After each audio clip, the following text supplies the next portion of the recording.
from the civil society. Kwa hivyo naomba niwasalimie. Hamjambo. Civil society hoye. Azimio hoye. Asanteni. I do not have to make an apology because it doesn't matter at what stage one may speak. But I know that the keynote reflections will be made by our brother Raila Odinga, and I know our sister mother may want to actually farm it on provisions of Article 35 of our Constitution, the right to information. And I know that as Kenyans, we are concerned about the state, not only of the economy, but the state of the nation of Kenya today.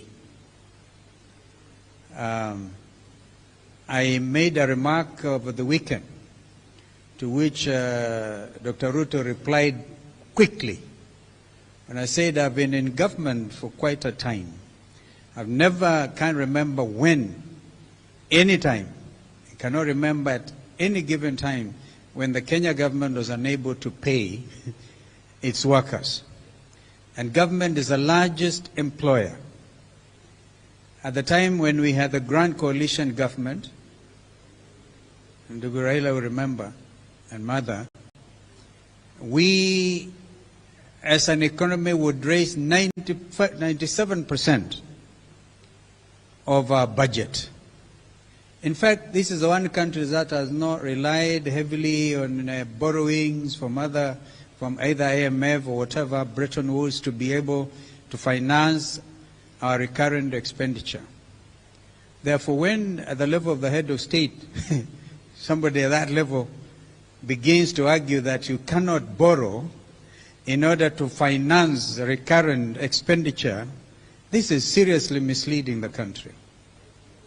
I want therefore to suggest, and allow me to continue with the journey after this, that Sunday in Kamukunji we will be going back to the People's Baraza. Here they are a little afraid as to why we would want to go back to Kamukunji. We have to report progress.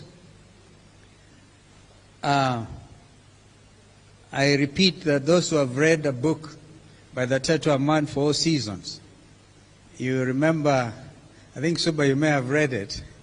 The main character, one of the characters, is the Attorney General of the United Kingdom, that is Thomas More. And he said that in the thickest of the law, he was a forester.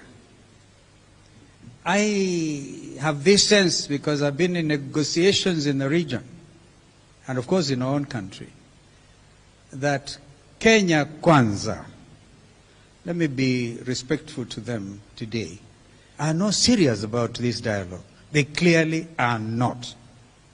And I think out of this consultative forum, the resolutions that will come out, need to call them out. Yeah, you can always know when somebody is serious. How do you prefix dialogue with the denial in the first place? Denial that this is it, we are not on it, and we can only discuss IEBC reconstitution. That's what makes me think they are not serious about dialogue. I agree with Gaucho.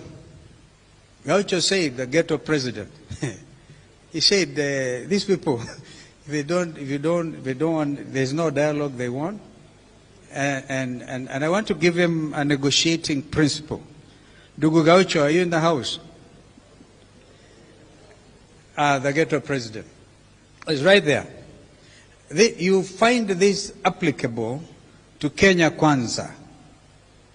If you cannot dazzle them, dazzling, you can't dazzle them with brilliance, then baffle them with bullshit.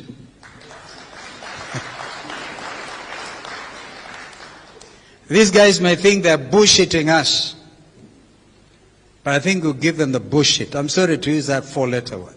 It comes to a time must come when you must call a spade a spade. Either they are serious about this or they are not. But even if they are not, they need to recognize Kenyans have equal rights.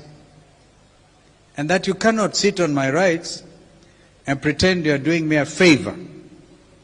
Therefore, the right to demonstrate, I think Mama Mumbi did it very well on Article 1. We've been quoting Article 37 clearly. I saw Kithure Kindiki making attempt in Parliament, which is actually even constitutional, because either you go back to the provisions of BBI, which made it possible for ministers. We were suggesting the ministers can come from outside and from Parliament, some of them members of Parliament, in order to deal with question time on the floor of the House. Now they're trying to do it through the window. I think, Churchill, they must have learned their tricks on how to become a student. You go to a driving school. That's what they have done. Go to a driving school in order to get them on the floor of the House.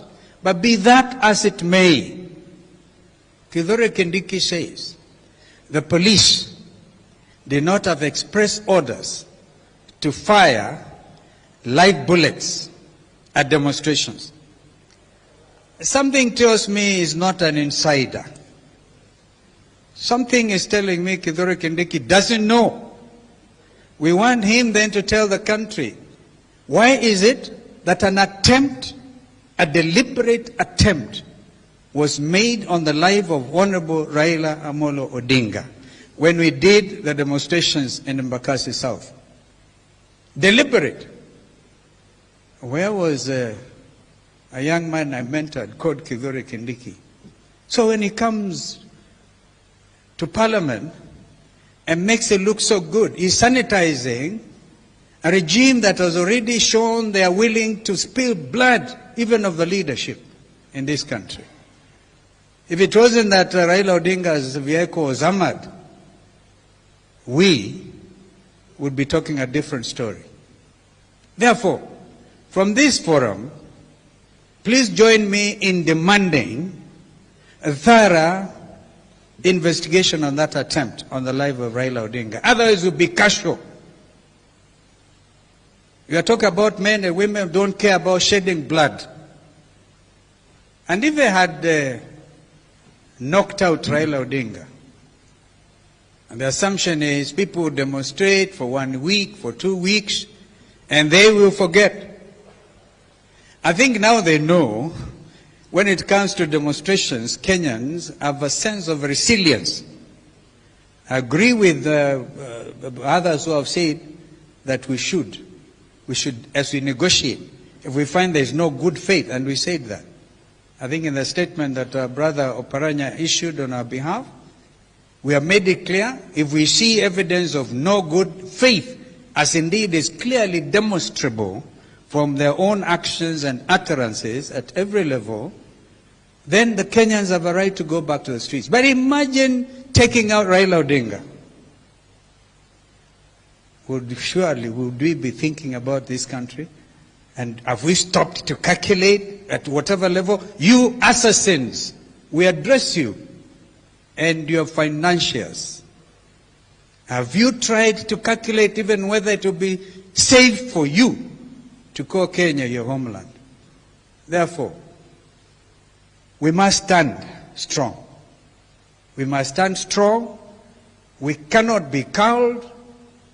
We love this country beyond what these people can imagine.